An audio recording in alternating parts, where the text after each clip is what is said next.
আরো আধা ঘন্টা বাঁচবো গ্যারান্টি, আরো 10 মিনিট শ্বাস যেটা নিলাম এটা ফেলতে পারবো গ্যারান্টি, কথা বলেন। আমাল হায়াতুদ দুনিয়া ইল্লা মাতাউল গুরুর। আল্লাহ বললেন এটা ভোগের সামগ্রী। এই দুনিয়ার জীবন খেলতামাশার জীবন, মোহের জীবন। মোহের ভেতরে পড়ে আখিরাতকে তোমরা ভুলে গিয়েছো। দুনিয়া আসল নয়, আসল হলো আখিরাত, ঠিক না? এই দুনিয়ার জীবনটা হলো 4টা স্বর্ণের টুকরার 3টা লাশের মতো। মনোযোগ দিয়ে শুনবেন, কয়টা স্বর্ণের টুকরা? লাশ কয়টা?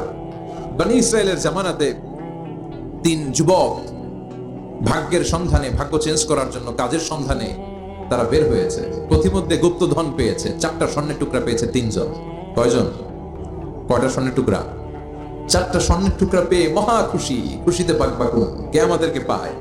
আজকে স্বর্ণের টুকরা ভাগ করে আমরা অনেক ধনী হয়ে যাব। এক বন্ধু বলল, পেটে অনেক ক্ষুধা লেগেছে, আগে বাজার থেকে খাবার নিয়ে আয়, তারপরে 3 জন বন্ধু মিলে 4টা স্বর্ণের টুকরা ভাগ করে নিয়ে যাব। এক বন্ধুকে বাজার থেকে রুটি কিনে আনানোর জন্য পাঠিয়েছে। বাকি 2 বন্ধু এবার বসে বসে পরামর্শ করে, ওইটারে যদি মেরে ফেলতে পারি ভাগ বটোয়ারার দরকার নাই, তুই নিবি 2টা, আমি নিব 2টা। সহজ হয়ে গেল না? ও নিবে 2টা, এ নিবে 2টা, আর ওটার মেরে ফেলবো।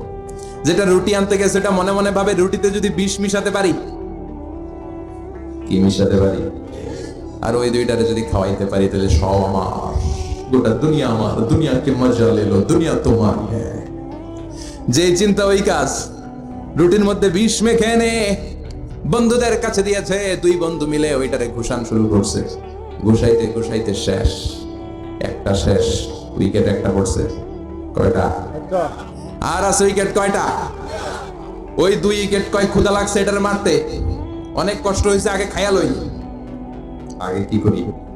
ওই 2টা মিলে বিষ মাখানো রুটি খেতে শুরু করেছে। বিষ খাওয়ার পর ওই 2 উইকেটও শেষ।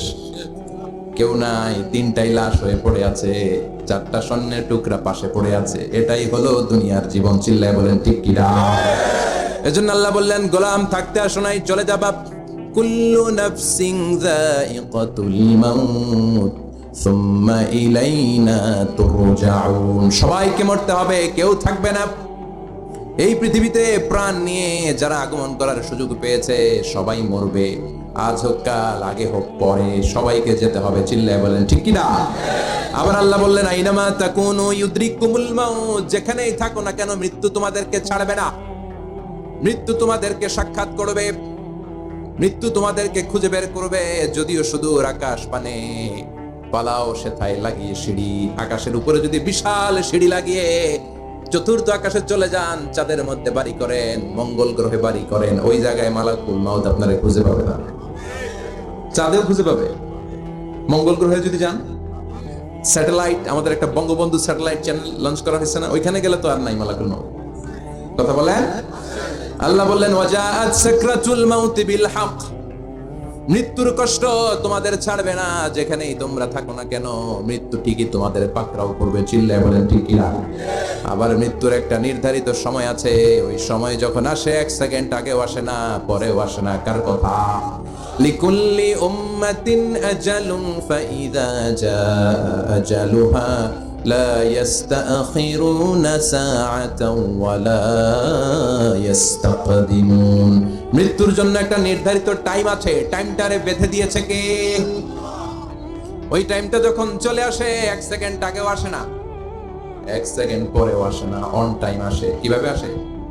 On time. কথা বলেন, সবাই বলেন অন টাইম। আরো জোরে বলেন, death will come on time, death never late।